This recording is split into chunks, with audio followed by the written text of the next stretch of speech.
Yeah, I own it. I am concerned that it's a value trap, but we will see. In some ways, there's a similar situation with Superdry, that's too much debt or declining revenue. The owner is going to do a capital raising. He's going to back it with his own money. Generally, I tend to be very wary of averaging down when there's lots of debt. I'm more keen to average down when there's companies in net cash. But when you see a capital raising, particularly a rights issue, then I feel like actually that is worth backing with more money, because there's a change of state going on in the business. Maybe the business just needs an extra 12 months and an extra, 20% of funds, and that will get it through the difficult times. Bad businesses don't always stay bad businesses. All businesses tend to have times when they hit a sticky pad. It's easy to dismiss and say, revenue's fallen 36% since 2018. But actually, there are reasons for that. And I feel like turnaround situations can present some very good opportunities.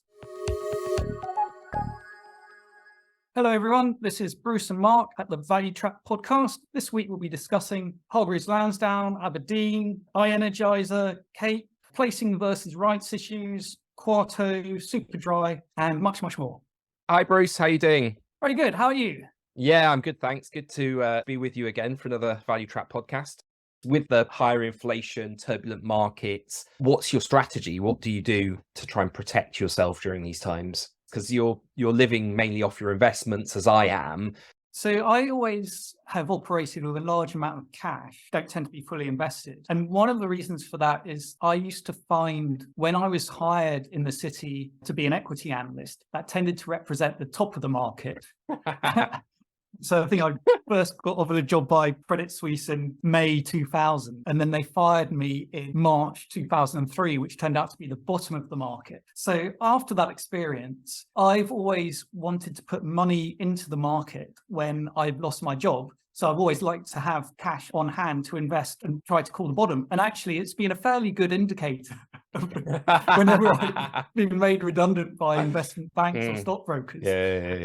Throwing thousands of pounds into the stock market has actually been a good thing to do. That's just how I tend to operate. I'm probably leaving money on the table if I'm not fully invested. I've just been switching my money out of my high street bank and buying these cash funds that are on offer, partly because I'm just frustrated that I don't like the way the banking system has taken the fact that my deposits are there for granted, and they just assume that I will keep my money in there while they're paying me 1% when inflation's double digit. And I feel like, no, I'm going to teach you a lesson. You've got it right there in that you are prepared to invest at the times that are weakest. And actually, this is the time to invest. I kind of subscribe to pretty much being fully invested at all times, because the reality is lots of people like to be the person who calls the bottom of the market and has cash on hand, but very few people actually do it.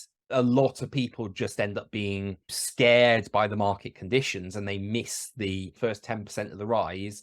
I'll wait and get in on the next dip down. Or you get people who are perma bears since 2008 because they didn't get in like early 2009, and they're like, the financial crisis is still coming, it's just deferred. And they never got back in. And I guess I have some confidence that I will act counter-cyclical, but realistically not enough that I'm willing to do anything but apart from really be fully invested. What I do like to do is try and diversify across different companies. I think last time we talked about, I said the psychological benefit of having just a few gold mining stocks this year has been massive for me. There's something that's gone up when everything else has gone down.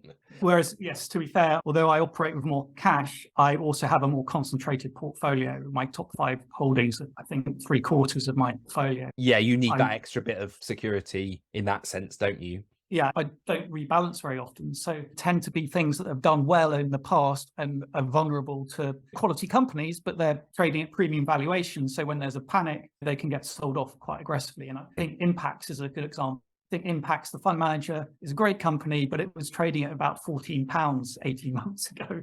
And I did actually sell some, but with the benefit of hindsight, I should have sold all of them and then bought back at half the price when the share price halved in value.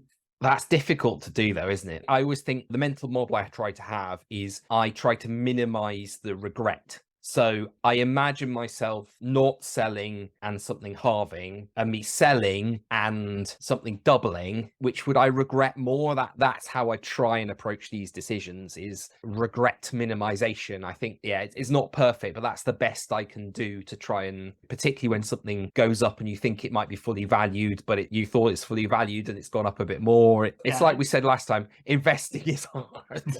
Yeah.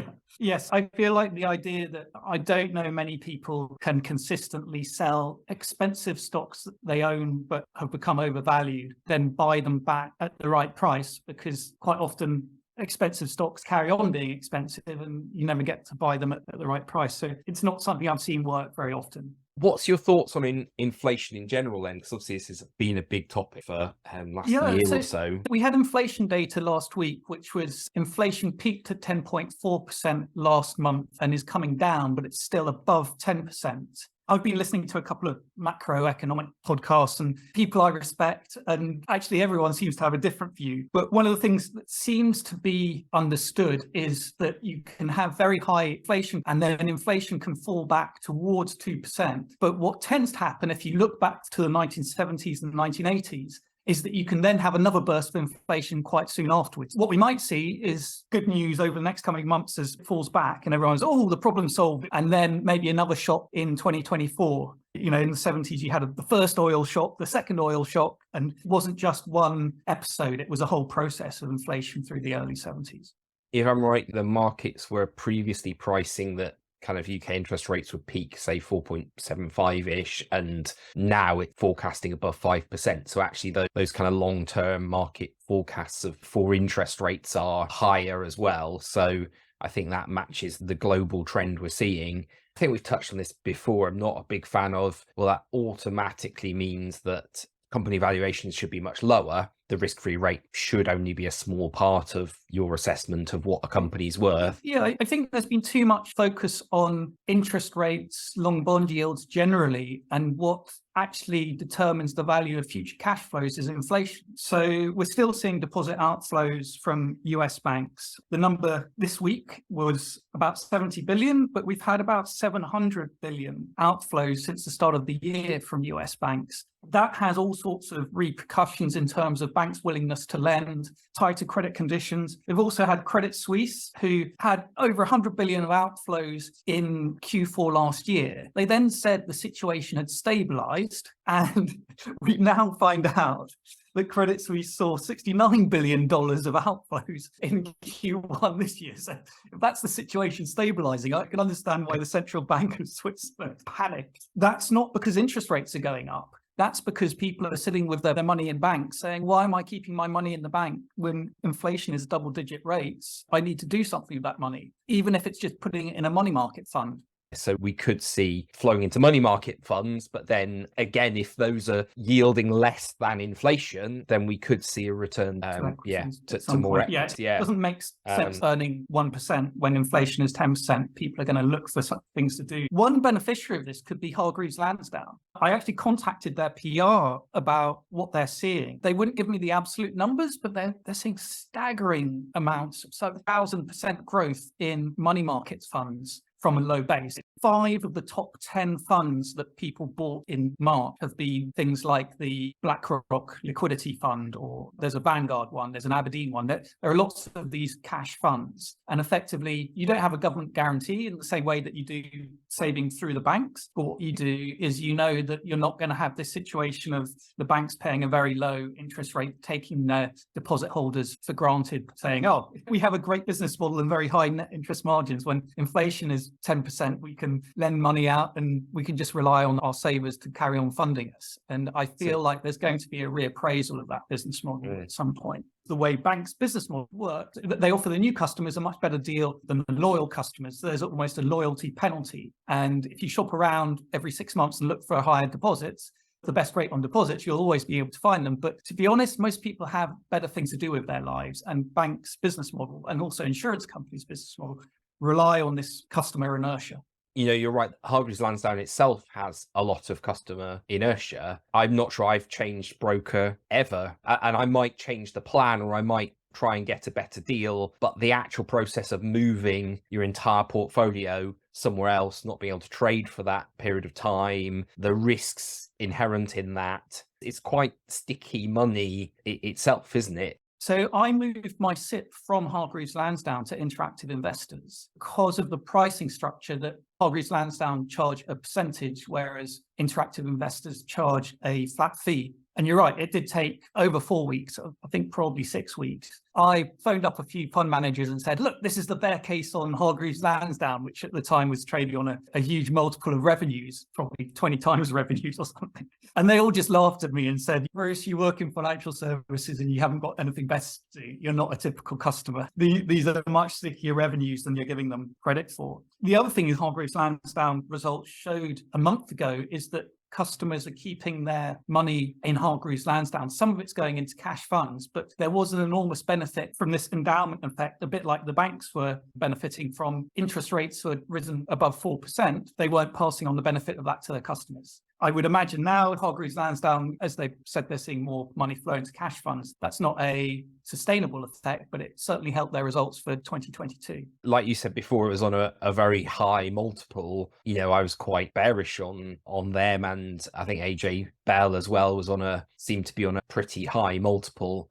But now the price has come down quite a lot. I don't own any, but it's definitely on my watch list now as a sort of quality company. This is a company that I bought a couple of weeks ago because I looked at the full year results, which didn't look very exciting, which were at the end of February. And then the share price fell another 20%. And the dividend yield's 6% now. It's really derated from 20 times revenue, which is an ambitious valuation, shall we say, to 5 times revenue. And it's still a great business. The 3-year average return on capital employed is 66%. The margin, 3-year average, 61%. These are amazing numbers. You have seen a derating. I feel like this is a business that's quite attractive. And I probably haven't called the bottom. It might continue falling, but it's something that I'm happy to hold for a few years. It's the type of business that I like. Yeah, I think for the longer term investor as well, somebody who's willing to just, like you say, not worry too much about the short term gyrations and just sit collecting that dividend, but also with the chance that it could easily re-rate again, probably would require stronger overall market, because that encourages people to trade, doesn't it? That's the other side. The share price didn't do that well it actually derated over the pandemic, whereas things like Hood obviously did very well. So, or looking at the share price performance, it's not actually that linked to market activity. It's more of they charge a percentage of the funds under management. So it's not particularly market sensitive. And then having done that, if I'm using Hargreaves Lansdown and I've bought shares in that company, I should probably look at who owns Interactive Investors, because I quite like this business model and let's see how they're doing. And of course, Interactive Investors has been bought by Abrdn about 18 months ago. And so I dug out the Abrdn annual report. Is it still pronounced like that? Or Abrdn? Abrdn, yeah, they've changed their name to remove all the vowels. So I don't know if you had a look at the Abrdn annual report. I opened it up thinking, oh, there's high dividend yield. This looks like an attractive business model. I'm all teed up to buy this. And then I looked through the annual report and it was so full of I wouldn't say they're red flags, orange flags that just put me off. I don't know. Have you looked at the they start by saying, what's it? About resilience from diversification. Which are they saying they're resilient from diversification? They're actually very concentrated. I think they're trying to say we get resilience by being diversified, but I'm not sure that first line, that first tagline in their annual report. I'm like, oh yeah, they've paid some consultants to come up with something that doesn't actually match what they want to say. It really reminded me of Terry Smith's banned words and phrases, which he published about 10 years ago.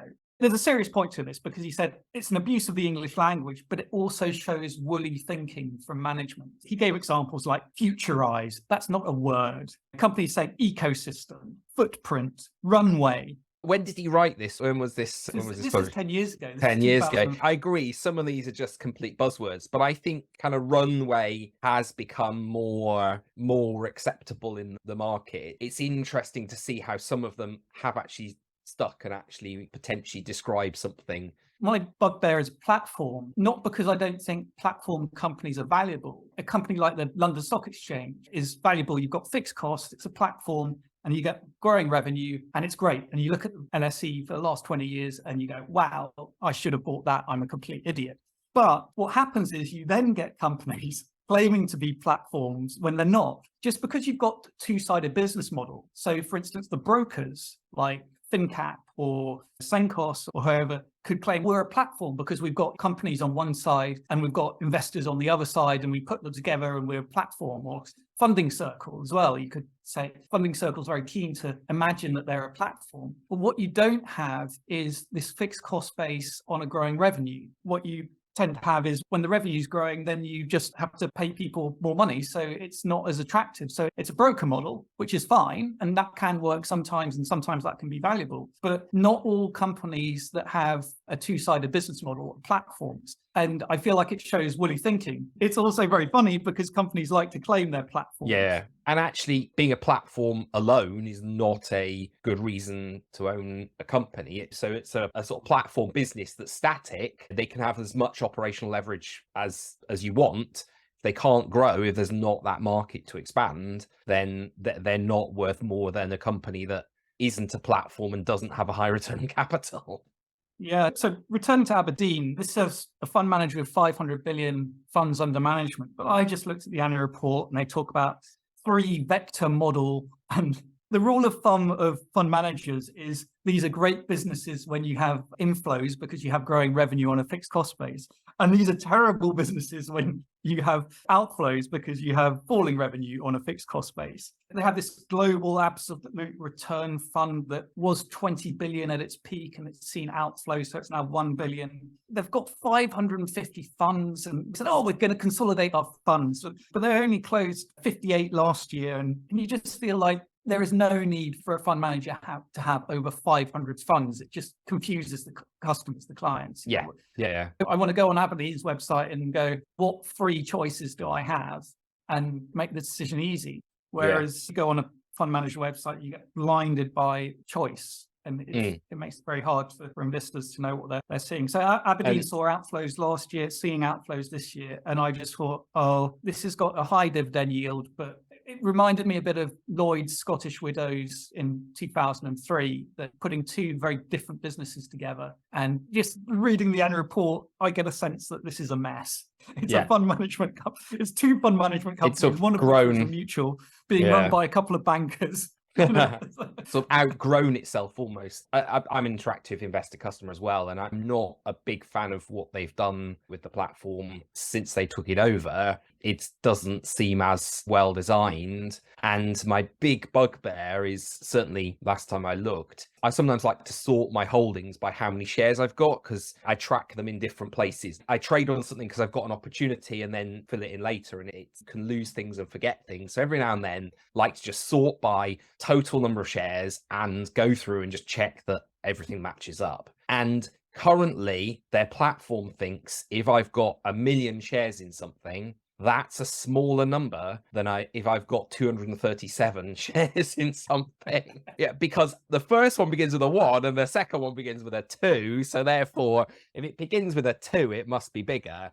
And you think, this is some of the basics of IT design and implementation. And how do you get this through testing? Like in a past life, I've helped implement software systems and had 2 weeks somewhere in a room with people where everybody goes through test cases of various things. And you think, how have they managed to launch platform with such a basic misunderstanding of how numbers work? I got very excited in the first internet bubble about the research tools that these brokers could provide, and then got disappointed very quickly. And I think the general rule of thumb is that Stockopedia, SharePad, ShareScope, these are excellent analytical tools, but the stuff that's provided by the likes of interactive investors and the high street banks isn't particularly useful for people who want to understand and do research. You need to have these third parties like SharePad. And yeah, I agree that. So Interactive Investor tried to get like chat boards going as well back in the day. And again, they just weren't useful, probably because the only people who went to a specific share board were people who own the shares on that platform. So therefore you've got a a bit of an echo chamber in the first place, plus a more limited number of people engaging. And yeah, I don't know, I haven't been on there recently, but I don't know if they just died. Yeah, I haven't spotted them obviously on the new Abrdn site. Have you ever tried to compare execution among these brokers? No, it's really hard, isn't it? Because unless you try and click stuff at the same time, and all you've got is you can compare how much it costs to trade in terms of the commission, but it's very difficult to know who's better or worse at execution. You're flying a little bit blind. So that's another reason why I tend to use all of them. I use both Hargreaves Lansdown, my high street bank, and Interactive Investors. And then if anything does jump out at me is obviously wrong from one of them, it sort of puts me off, and I'll direct more business to someone else. I think in terms of best execution, I just try and trade when I think I'm getting a good price. If I seem to be able to put an order in and get through the RSP, get a price that's below the mid, I think there's a seller out there and I'm getting a reasonable deal. If I put in a small amount and it's full ask, I'm like, I'll just leave it for another day. I'm just not that committed. I must buy or I must sell at this particular point in time. So that sort of execution matters less for my style of investing. I feel like if you're trading a lot, then execution matters. If you're holding for years, then execution becomes largely irrelevant. Yeah, just cycling back to the buzzword bingo, I have two that are my like big bugbears. The first is the use of the word quantum when they mean size. Again, I think that the meanings on this can change, but historically, quantum has always meant the smallest possible amount of something. So when somebody says the quantum of our profit has increased, it's smallest possible profit is what they're actually technically saying. And the second one is the use of the word teaching instead of presentation or discussion. It first came to my mind, or for attention, was teaching from the mighty Quindell back in the day.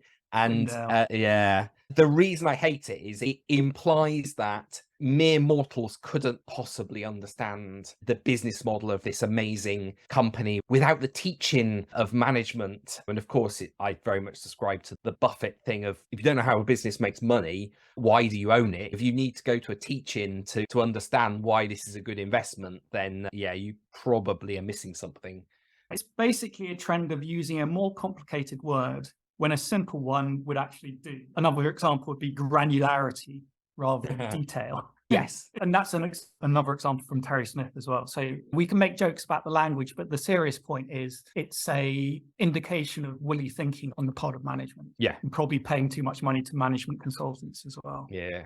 And in desire to make things more complicated than they are, if they're doing that across the business, if they're giving complicated briefings to their staff rather than clear direction on strategy, yeah, you've got to question the long-term competitive position of the company if that's the way management are going. So yeah, I'm not a big fan of these things.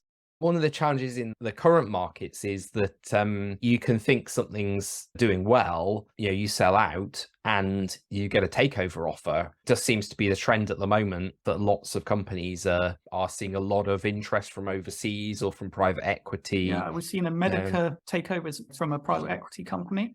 Yeah, and I'm surprised on the valuation there because it's on a P of about 15 before the takeover offer. It's about sort of 30% premium. You've got a company paying 20 times earnings potentially for this, and there's no debt, so I guess they can leverage it up, but you need quite a lot of leverage to generate high returns from buying on a P of 20. Any thoughts on why they might have gone for Medica? Yeah, I think it's a very good business. One of my concerns with it has been that although Medica has scale, they're also dealing with the NHS, and the NHS has scale as well. And this has caused questions in the US to be asked because the US believes that the NHS is taking advantage of the US pharmaceutical industry because of their bargaining power. In the US, pharmaceutical companies can basically get away with charging a lot of money for their drugs, and their drugs are advertised on TV, which seems extraordinary.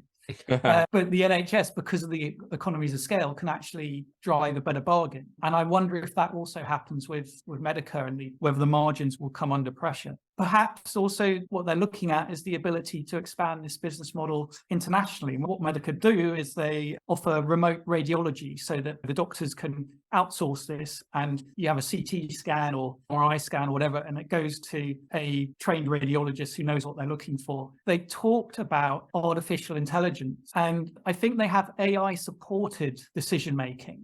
But the trouble is, if you're dealing with something like a potentially fatal disease, you don't really want the decision of identifying whether you do or do not have this fatal disease made by a computer. Ultimately, you want a human being to look at those slides. We're also seeing a couple of what I might call take-unders, where management or the owners are, the majority shareholder is taking them off the market at what arguably is an unattractive price for the minority shareholder. Or even just delisting. There was one last week, I think it was iEnergizer, IBPO, business process optimization is why they've got the BPO in their ticker. And they had over 80% controlling shareholder, just said, oh, we're delisting. And I think it was down 78% on the day or maybe over the week. That's a phenomenal loss to take. Yeah. This is a company that was in September, but for their H1 to September was confident in their full year results. So everything was going well, but the majority shareholders just delisted, and they need 75% approval from shareholders to do this. Unfortunately, the majority shareholder owns 83%. And there are a lot of fund managers who can't hold an unlisted company, so they just have to sell. So the price gets whacked down 78%, as you said last week. And would you ever hold something that was delisted? I did wonder about whether that creates an opportunity. Just because a company's delisted doesn't mean the value disappears. All it means is that you can't buy and sell the shares as easily as possible. So after the share price sold off at 8%, I did wonder, well, should I be buying this? Because the value of the company hasn't fallen by 78% just because it's not listed on a stock exchange. But I did wonder if I would struggle to get any value out of it. If you've got an 80% shareholder, presumably they don't have to distribute the cash in dividends. They can say, oh, I'll make myself chief executive and pay myself huge sums of money. Yeah. There's other ways of getting the cash out if you want to. Because I'm fully invested, because I tend to live off my investments and have not a massive amount of spare cash, the liquidity has value, the ability to choose when I take the return. And I've tracked a few delisted stuff, not that I've owned them, and it does seem that the new managers have a much longer time frame than the average equity investor, in terms of some of them do end up paying dividends, but they end up being 3, 5, 10 years down the line. And that can be a good thing, like a long-term perspective on the business. And that's perhaps why some of these companies are delisting, is that they can cut costs and they can have a much longer term view. But an indeterminate dividend at some point in 5 years' time isn't why I invest in UK small cap stocks.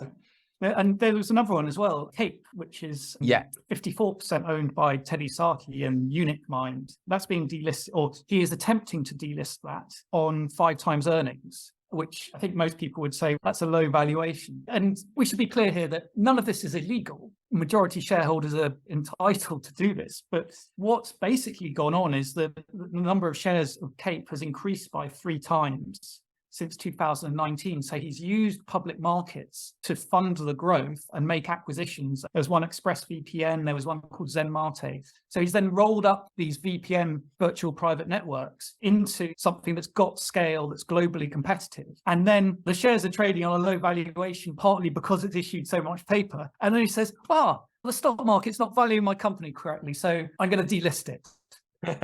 And you just feel like you're allowed to do that, but I wouldn't classify that as putting minority shareholders, treating minority shareholders well. If I own anything like that, I need some kind of sign that they've treated minority shareholders well in the past. I think probably the only one that falls into this category is Quarto, the illustrated book publisher.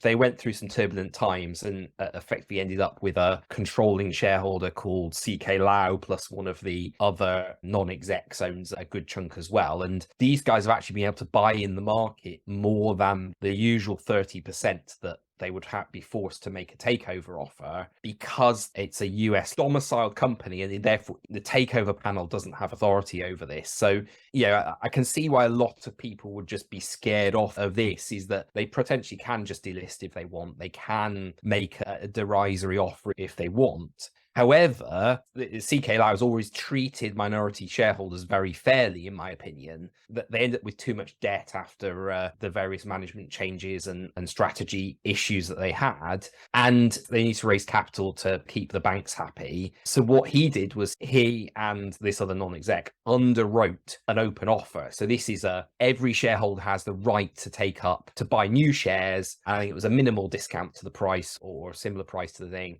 And they said typically what would happen in this sort of open offer or this placing is nobody would invest because you can buy in the market at the same price. So if you want to get this away, they need the money. They get a broker to underwrite it. But of course, the broker charges a lot of money, or they say the placing has to be at half the current price because then they're not taking any real risk. Yeah, then if the placing is such a steep discount, then people effectively have to take up the placing.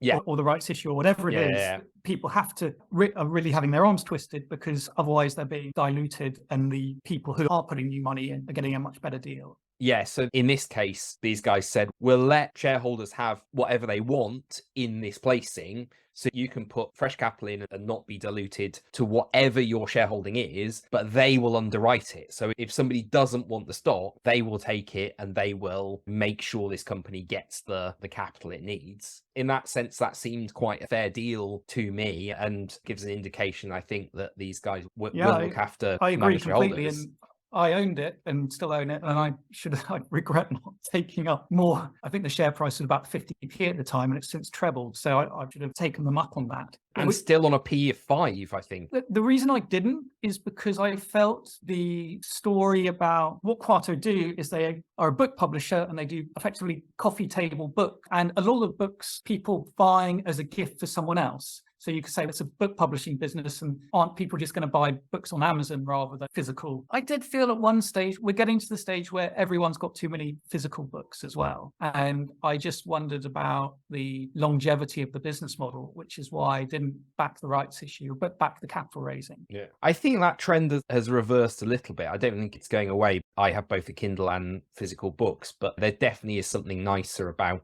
in certain circumstances, having a physical book, not least in the swimming pool on holiday. Yeah. And the other thing they have is children's books, which with a little one now, reading That's Not My Owl, Its Ears Are Too Furry on my Kindle doesn't have the same effect for him. Yeah, another thing that Quarto used to do is they were very big into adult colouring books, which were a huge fad a few years ago. And that was all why I bought it, because I felt like, the revenue is going to hold up reasonably well. But actually, the fad died much quicker than I was expecting. And then they got into too much trouble because they'd leveraged up the balance sheet. Yeah. And I think the share price fell 80%. And I decided that I wasn't going to average down into that one. Yeah, it was pretty leveraged at the time, as then the whole shenanigans. Part of the reason they had to do the open offer was, I think, a previous CEO and still major shareholder didn't like the strategy, kicked the board out, and then forgot that there were change of ownership clauses, change of control clauses in the bank's debt, and suddenly gave the bank a lot more power over what the business did. And of course, what the bank wanted was the business to cut costs, pay down the debt, and not invest. And I think probably is the right strategy. They just invested too much in what they call these pre-publication assets, effectively designing and getting these books, these illustrated books created. And they seem a bit unbalanced now. I think the amortization in these assets is about what they're investing, and they seem to be doing okay with it. Still pretty risky, but I think for me, the P of 5 makes it a sort of cautious hold at the moment. Yeah, I own it. I am concerned that it's a value trap, but we will see. In some ways, there's a similar situation with Superdry, that's too much debt